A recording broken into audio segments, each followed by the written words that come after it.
أفضل العصائر والمشروبات الطبيعية لعلاج القحة والسعال ونزلات البرد وترطيب الحنجرة والتخلص من البلغم. وهذه المشروبات والعصائر لا تغني عن استشارة الطبيب، وهي كالتالي: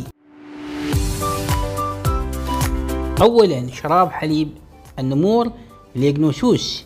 يعتبر ليغنوسوس وهو شراب مهم لمريض السعال لكونه غني بالفطر والأعشاب التي عددها 17، ومنها فطر حليب النمور وفطر الكورديسيبس، اللذين لهم فوائد عظيمة للجهاز التنفسي والرئتين، وهذا معروف منذ آلاف السنين لسكان ماليزيا تحديدا، وكذلك جزر آسيا وشرق أفريقيا.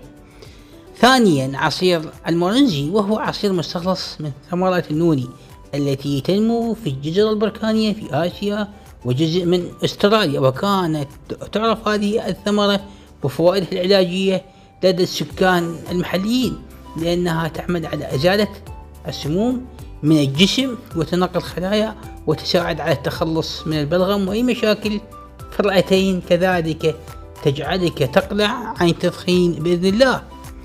ثالثا شراب الكورديباين، وهو شراب يتكون من مقطعين، وهو كوردي من كورديسيبس، والمقطع الثاني باين من الأناناس باينابل.